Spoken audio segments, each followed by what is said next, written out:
Hello guys! Hello Capricorn! Welcome dito sa aking channel.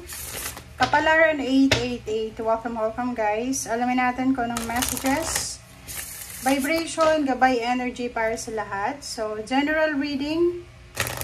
Pwede kang makaresonate. Gamitin mo ang iyong intuition sa panunood. From April 1 hanggang 15 of 2025 para sa lahat ng Capricorn. So, I hope na makuha mo yung energy. Okay, first card natin, Capricorn, is Goddess. Ang Goddess card na to ay pwede nating masabing Empress. Okay. Ang sinasabi ng baraha mo sa'yo dito, Capricorn, from March 31 or pwedeng April 1 to 15. Honor your divine feminine energy. See your inner beauty. Love every part of you. So, dito sinasabi, lalo yung mga babae dyan na Capricorn, alagaan mo ang iyong sarili. Okay? Alagaan mo yung pagkababae mo, yung reproductive organ. Tanggapin natin kung ano yung meron tayo. Tanggapin natin kung anong wala tayo. And mahalin natin ang lahat sa buhay natin. Okay? Ang lahat-lahat sa atin. Parang ganun lang. Okay. Capricorn.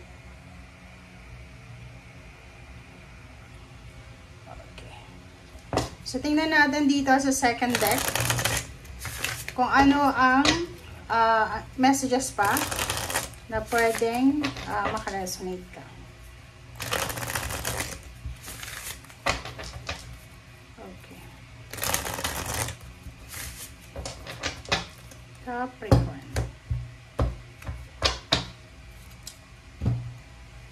First card natin from second deck is Prince of Wands. It's a fire sign energy. Pwedeng water sign ang asawa nito or friends or family. Pero itong person nito is connected sa'yo. So, nakikita ko, pwedeng single ka or in a relationship, may boyfriend, may girlfriend. Itong may relationship na to na fire sign sa water sign ay posible siyang nagkakagusto sa'yo or nakugustuhan mo. So, nakikita ko yung excitement.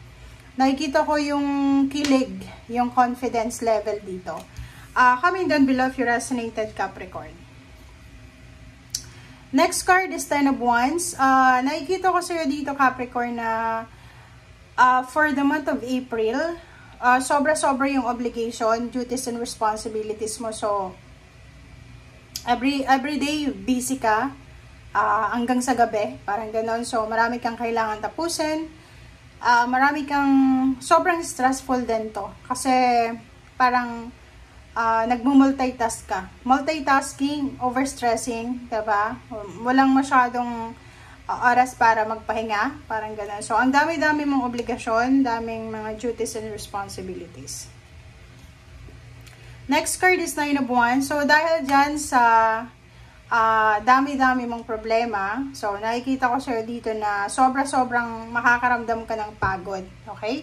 So, yung iba sa'yo dyan na Capricorn, pag napagod kayo, pag nakaramdam ng pagod, ng pagkagutom, panghihina ng katawan, physical, mental, kailangan mo magpahinga. Kasi yun yung pinaka-importante na dapat mong gawin. Okay? Next card is the Lovers. Yun nga, sa relationship, pwedeng ganon. Pwedeng may mga Capricorn na napapagod ka na sa karelasyon mo or hindi na masyadong, kung halimbawa matagal ka nang in a relationship, pwedeng kayong magkakarelasyon ay medyo nakakaramdam na fall out of love ka. Yung nakakaramdam ka na ng iba, parang nagsasawa ka na. It's either may bagong nagpapatibok sa'yo or it's either yung karelasyon mo sa ngayon is hindi niya na ibibigay kung ano yung gusto mo, financially or emotionally.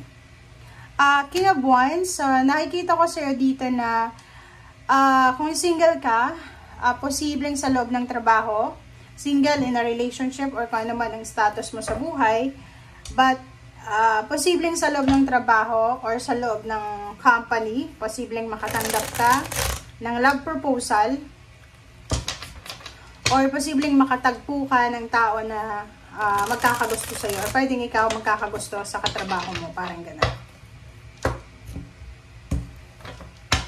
Okay. Next card natin is Seven of Wands. Seven of Wands is fire sign energy. So, sinasabi ng fire sign energy na to na may kailangan kang proteksyonan. It's either itong na-fall out of love ka sa karelasyon mo, or kailangan mong proteksyonan yung peace of mind mo. Five of Pentacles, nakikita ko sa'yo dito na sa buwan ng Abril, doon mo marirealize kung gaano ka-importante sa'yo yung salapi, yung pera.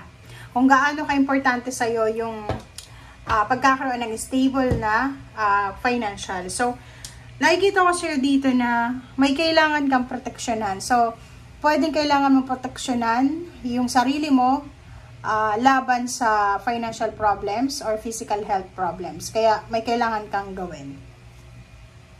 Oh, 'di ba? Kasasabi ko lang sa'yo eh. Sa buwan ng Abril, sa loob ng trabaho, sa loob ng company, sa loob ng isang business, may mag-o-offer sa'yo ng love, is a love proposal, and ang taong ito ay posibleng financially stable siya, hindi siya katulad ng karelasyon mo. Yung karelasyon mo pwedeng unemployed, or pwedeng may trabaho pero hindi masyadong malaki yung kita, and etong taong ito na nag-o-offer sa'yo ng love is financially stable siya na individual. Kaso lang mag-iingat ka, kasi Page of Swords to eh. It's either pinagloloko ka lang na itong taong to, or pinagkakatuwaan, or pinagpupustahan ka. So, mag-iingat ka sa nag-o-offer sa'yo na relationship. Ten of Swords, nakikita ko sa'yo dito na may kailangan kang patawarin. Kailangan mong patawarin yung sarili mo. Kailangan mong alisin yung mga grudges, resentments. Kailangan mong tapusin na yung mga sama ng loob na yan kasi hindi mo na yan magagamit pa. Or hindi mo na yan kailangan, di ba? O, Five of Swords, sinasabi na kailangan mo nang i-give up. It's time to give up kung ano man to, ng mga painful na sitwasyon sa buhay mo. I-give up mo na kung ano tong mga hindi magagandang alaala sa buhay mo or sa paligid mo. Magician, everything happens for a reason. So, parang i-justify na ito kung ano yung nararamdaman mo sa ngayon. Kung fall out of love ka na, pwedeng i-justify ng magician na to na talagang ayaw mo na. Parang ganun. So yun, expect the unexpected. Maraming unexpected events. Unexpected money, income, unexpected financial gain, windfall, winnings, parang ganun. Kaso lang, nakikita ko sa'yo dito, kung pipiliin mo yung pera, between money and relationship, pwedeng may isang taong masaktan or pwedeng ikaw yung masasaktan in the long run, pwedeng few years from now. So, nakikita ko sa'yo dito na ang pinaka-focus mo talaga is pera sa ngayon. So, nakikita ko na yung ibang Capricorn dito na mas importante sa inyo yung pagkakaroon ng balancing pera kaysa sa pagkakaroon ng relationship. So, nandito yung Ace of Wands, sinasabi ng baraha sa'yo dito na kailangan mo ng balanse. Kailangan mo ng balanse between kilig and then between kung ano yung iniisip mo. And sa ilalim niya is Nine of Swords. Beware lang kasi may isang tao kang nasasaktan. May isang tao na iniisip ka araw-araw, gabi-gabi, or nag-iisip siya ng negative against sa sarili niya. Nag-self-pity siya. And mag-iingat ka kasi pwedeng ang taong to ay sa sobrang masaktan mo ay masaktan niya rin ang sarili niya.